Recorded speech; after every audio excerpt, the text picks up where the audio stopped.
Today, we come to verse 17 of Romans 1.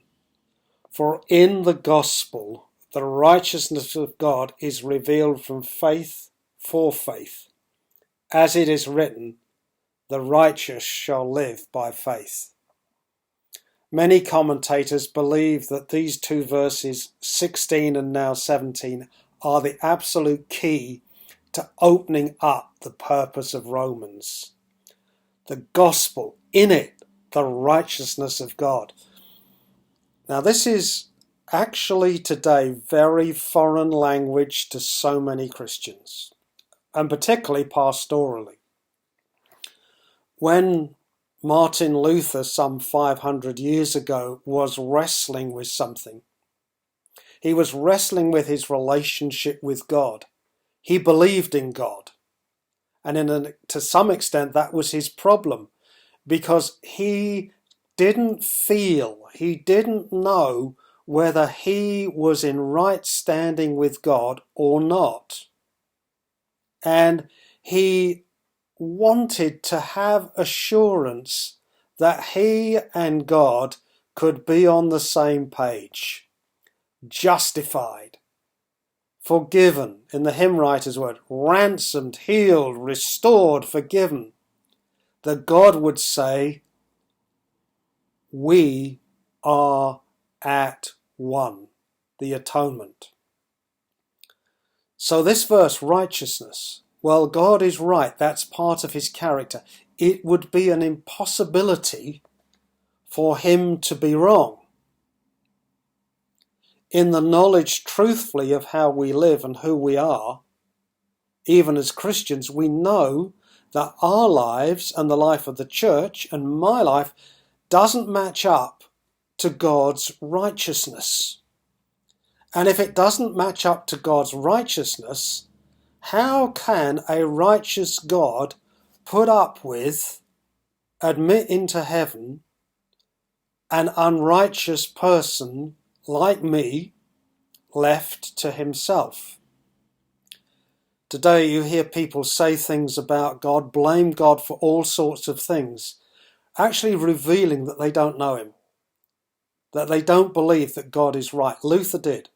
That was his problem. I know God's right. How can I know that I am right with God? And the cross steps into that as the place where we have been made right with God. Not by anything we could do, not by even right belief that we could muster up, but by an activity of what God has done. God in Jesus has taken the initiative. God in Jesus has taken the decision. God in Jesus has taken the judgment and my unrighteousness to himself. Because it had to go somewhere. God doesn't just say, oh, forget it then, doesn't matter. No, a price had to be paid. And isn't that contested nowadays? But the holy God, always right, in the Lord Jesus stepped into the middle of history as he always intended to do before the beginning of time as we understood it. Can you tell I'm getting just a little excited about the gospel? He stepped in and said, I'll take his unrighteousness, I'll take Sean's sin, and I'll give him a new nature, and we will say he's right. So what is justification? Justification, this glorious doctrine, is this, is that God himself declares me justified. God says, Sean's standing, if you're a Christian, your standing with God because of Jesus is just as if you had never sinned. And I'll change his nature so you don't ever have to sin again. Unfortunately, we do, but that's another story.